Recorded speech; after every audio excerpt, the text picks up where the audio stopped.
ദാ ഈ പഴംപൊരി ഉണ്ടല്ലോ, ഈ 10 രൂപ മാത്രം വിലയുള്ള ഈ സാധനം നമ്മുടെ വൈകുന്നേരം കംപ്ലീറ്റ് ആക്കാൻ എത്ര വലുതാണ്. സത്യം പറഞ്ഞാൽ ഒരെണ്ണം വാങ്ങി കഴിക്കാൻ ഭയങ്കര കൊതി തോന്നി. പക്ഷേ ഇന്നിതൊരു ചെറിയ പ്രശ്നമുണ്ടാക്കി. കാരണം എന്തെന്ന് വെച്ചാൽ എന്റെ കയ്യിലാണെങ്കിൽ ആകെ 50 രൂപ ഉള്ളായിരുന്നു. ഒരു 3 വാങ്ങിക്കാനുള്ള പൈസ ഉള്ളായിരുന്നു. പക്ഷേ വീട്ടിലുള്ള എല്ലാവർക്കും കൂടി കൊടുക്കണമെങ്കിൽ ഇത് പോരാ. അപ്പൊ പിന്നെ നമ്മുടെ ചാനൽ പുതിയൊരു പരീക്ഷണം ചെയ്യാം എന്ന് ഞാൻ തീരുമാനിച്ചു. അപ്പൊ നമ്മുടെ ഇന്നത്തെ ചാലഞ്ച് എന്ന് പറഞ്ഞു കഴിഞ്ഞാൽ ഈ 50 രൂപ ഉപയോഗിച്ച് കടയിലെ അതേ രുചിയിൽ വീട്ടിൽ നമുക്കൊരു ബാച്ച് പഴംപൊരി ഉണ്ടാക്കണം. അതിനായിട്ട് 50 രൂപ കൊണ്ട് ഞാൻ വാങ്ങിച്ചത് പഴവും മൈദയാണ്. 1/2 കിലോ മൈദ കറക്റ്റ് 50 രൂപയ്ക്കകത്ത് നിന്നായിരുന്നു. ബാക്കി വേണ്ട ഐറ്റംസ് ഒക്കെ പിന്നെ വീട്ടിൽ കാണാം. നമുക്ക് നോക്കാം നമുക്ക് ഇതുകൊണ്ട് എത്ര പഴംപൊരി ഉണ്ടാക്കാൻ പറ്റും എന്ന്. അപ്പൊ ഇതിനായിട്ട് നമുക്ക് 1 കപ്പ് മൈദയും പിന്നെ ഇച്ചിരി അരിപ്പൊടിയും പിന്നെ 3 ഏത്തപ്പഴമാണ് ഞാൻ എടുത്തത്. അപ്പൊ പിന്നെ ആ 1 കപ്പ് മൈദയും പിന്നെ കുറച്ച് അരിപ്പൊടി ആ കാണിച്ചത്ര പോലെ ആയിട്ടില്ല. പിന്നെ ഒരു ഇച്ചിരി മഞ്ഞപ്പൊടി, സ്പൂൺ പഞ്ചസാരയും, അത് കഴിഞ്ഞ് ഇച്ചിരി ഉപ്പും, അത് കഴിഞ്ഞ് ഒരു 3/4 ഗ്ലാസ് വെള്ളവും ചേർത്ത് അങ്ങോട്ട് ഇളക്കാൻ തുടങ്ങി. നല്ല മിക്സിങ് അങ്ങോട്ട് തുടങ്ങി. ഒരു കൈ ഫോണും ഇതുകൊണ്ട് ചെയ്യാൻ പാടാണ്. ഞാൻ മിക്സ് ചെയ്ത് കാണിക്കാം. അങ്ങനെ ഏകദേശം നല്ല മിക്സിംഗ് എല്ലാം കഴിഞ്ഞു. ഞാൻ ഇതിനകത്ത് ഈ കാണിക്കത്തോട്ട് ഞാൻ ഇച്ചിരി ഏലക്കാപ്പൊടി ചേർത്തായിരുന്നു. അങ്ങനെ ഏകദേശം നല്ലൊരു പെർഫെക്റ്റ് രീതിയിൽ വന്നിട്ടുണ്ട്. മാവ് സെറ്റ് ആയെന്ന് തോന്നുന്നു. ഇങ്ങനെ തോന്നുന്നു, എനിക്കറിയത്തില്ല. ഞാൻ അതിന് മുമ്പ് ഒരു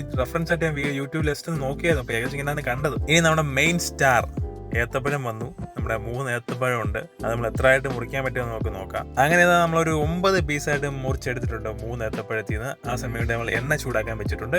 പിന്നെ എണ്ണ ചൂടായി എന്ന് നോക്കിയിട്ട് നമ്മുടെ പഴംപൊരി കൂട്ടിനെ അങ്ങോട്ട് ഇട്ടു. ഒരു 3-4 തട്ടി പിന്നെ തിളയ്ക്കാൻ തുടങ്ങി. അപ്പോഴത്തേക്ക് അമ്മ വന്ന് ജസ്റ്റ് തിരിച്ചിടാൻ തുടങ്ങി. കുറച്ചു നേരം ആയപ്പോഴത്തേക്ക് അമ്മയുടെ ഒരു ടച്ച് വേണം. അവർക്ക് ഉണ്ടാക്കി കൊടുക്കാന്ന് വെച്ചാൽ എന്താ സമ്മതിക്കാതെ എന്താന്നറിയത്തില്ല. അമ്മയുടേതായ ഒരു ടച്ച് വേണം, എന്നാലും അതിന്റെ രുചി വരത്തുള്ളൂ. പഴംപൊരി ചുട്ട് കഴിയുമ്പോഴത്തേക്ക് സൈഡിൽ ചായ ആവുന്നുണ്ടായിരുന്നു. ആ കോമ്പിനേഷൻ റെഡി. അങ്ങനെ കുറച്ച് മിനിറ്റുകൾ കഴിഞ്ഞപ്പോൾ നമ്മുടെ ഫസ്റ്റ് ബാച്ച് പഴംപൊരി റെഡി ആയിരിക്കുന്നു.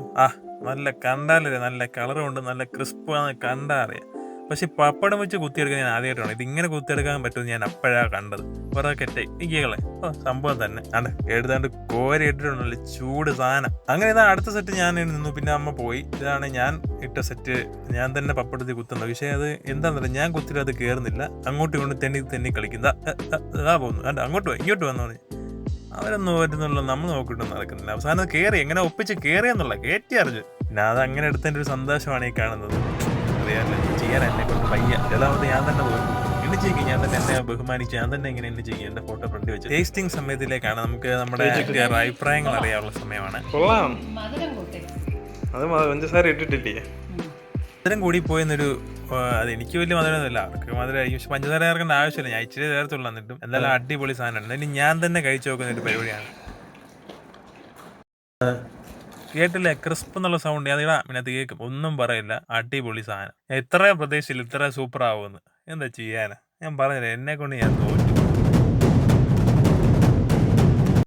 അടിപൊളി പറഞ്ഞാൽ അടിപൊളിയായിരുന്നു. കടയിലെ അതേ ടേസ്റ്റ് ഉണ്ട്. അങ്ങനെ നമ്മുടെ 50 രൂപ ബഡ്ജറ്റിൽ നമുക്കൊരു 9 പഴംപൊരിയിലും കിട്ടി. അതിൽ കൂടുതൽ എടുക്കാനുള്ള മൈദയൊക്കെ ഇനിയും ഉണ്ട്. ഒരു ഇച്ചിരി വാങ്ങിച്ചു കഴിഞ്ഞാൽ അതിൽ കൂടുതലുണ്ട്. അത് നമ്മളല്ലാണെങ്കിൽ ഒരു 9 ഉണ്ടെങ്കിൽ 10-90 രൂപയാവും. അപ്പൊ ഇതാണ് നമ്മൾ ഇന്നത്തെ ഒരു ചാലഞ്ച് വീഡിയോ ഇവിടെ അവസാനിച്ചാൽ ഞാൻ പ്രഖ്യാപിക്കുന്നു. ഇനി ഇങ്ങനെയുള്ള വീഡിയോകൾ ചില പ്രതീക്ഷിക്കാം. അപ്പൊ ഇങ്ങനെയുള്ള വീഡിയോകൾ കാണണമെങ്കിൽ നിങ്ങൾ സബ്സ്ക്രൈബ് ചെയ്യൂ, ലൈക്ക് ചെയ്യൂ, എന്തെങ്കിലുമൊക്കെ ചെയ്യൂ, കമന്റോടെ ചെയ്തേക്ക്.